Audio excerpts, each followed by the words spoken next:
حضرت شیخ الاسلام حسین احمد مدنی رحمۃ اللہ علیہ کی ایک تقریر میں نے کہیں سنی کہ حضرت فرما رہے تھے بھائی اللہ میاں نے عقل پہ پتھر پڑنے سے بچا لیا. عقل پہ پتھر پڑنا بوجھتے ہو؟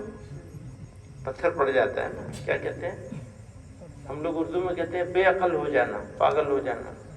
پاگل تو سمجھتے ہی ہیں, تو پاگل ہو جائے.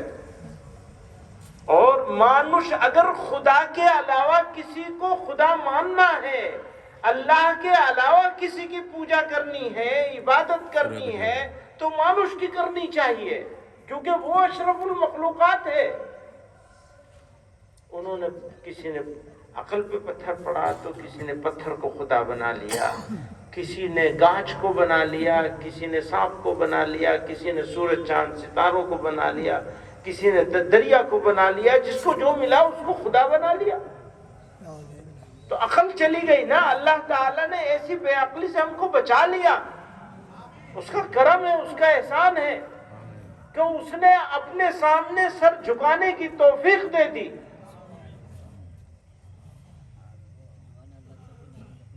میں حضرت رحمت اللہ علیہ کے ساتھ سفر میں تھا, ایک صاحب آئے, اپنے معمولات بتانے لگے. میں تہجد پڑھتا ہوں, قرآن پڑھتا ہوں, ذکر کرتا ہوں. پھر رونے لگے, پتہ نہیں اللہ میاں قبول کر رہے ہیں نہیں کر رہے ہیں. فرمایا بھائی اللہ میاں نے توفیق دے دی تو سمجھو قبول کر رہے ہیں. جس کو قبول نہیں کرنا ہوتا اس کو توفیق ہی نہیں دیتے ہیں. اس کے اوپر دروازے کھلے ہیں لیکن اس کے اوپر بند ہے.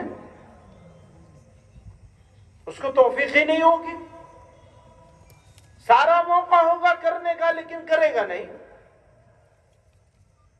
تو اللہ تعالی نے انسان بنایا, اشرف المخلوقات بنایا, کوئی کمی نہیں چھوڑی, بالکل ٹھیک ٹھاک مانوش بنا دیا. اندھا لنگڑا لولا نہیں بنایا. ایمان کی دولت عطا فرمائی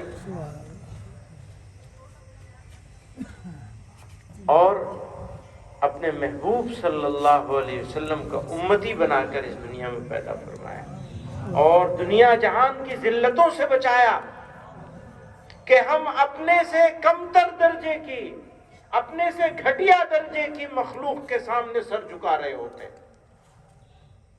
پتہ نہیں کس کے سامنے سر جھکا رہے ہوتے, کس حال میں پڑے ہوتے, کیا کر رہے ہوتے, ہمارا جیون کیسا ہوتا. اللہ تعالی نے ہر مصیبت سے, ہر دکھ سے, ہر تکلیف سے, ہر ذلت سے اور یہاں کی ذلت سے بچایا. تو اگر یہ ایمان ہم باقی رکھنے کی چنتا کریں گے اور اس چنتا کے ساتھ جیون بتائیں گے تو وہاں کی ذلت سے بھی بچ جائیں گے انشاءاللہ. وہ جیون جو کبھی شیش نہیں ہوگا, پھر کبھی موت نہیں آئے گی, کسی تیسری دنیا میں جانا نہیں ہوگا. وہ جیون جو کوٹی کوٹی بسر میں بھی شیش نہیں ہوگا, کبھی شیش نہیں ہوگا, کبھی شیش نہیں ہوگا. اور وہی تو اصلی جیون ہے. اب اس جیون کی چنتا کری جائے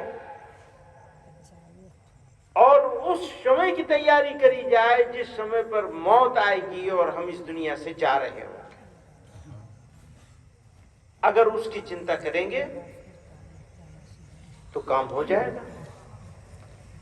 کیونکہ جو چنتا کرتا ہے وہی کامیاب ہوتا ہے. آپ کے پاس اگر کوئی بہت مولوان چیز ہے, کوئی ڈائمنڈ ہے, ہیرا ہے, موتی ہے, سونا ہے, کوئی چیز ہے مولوان, تو آپ اس کو احتیاط سے بند کر کے الماری میں رکھتے ہیں, چنتا کرتے ہیں کوئی چور نہ آ جائے لے نہ جائے.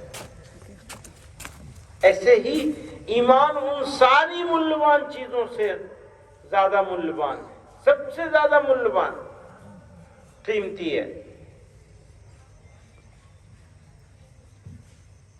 تو اس کی چنتا بھی کرنی پڑے گی. اب یہاں سے کام شروع ہوتا ہے. آپ چنتا کیسے کریں گے؟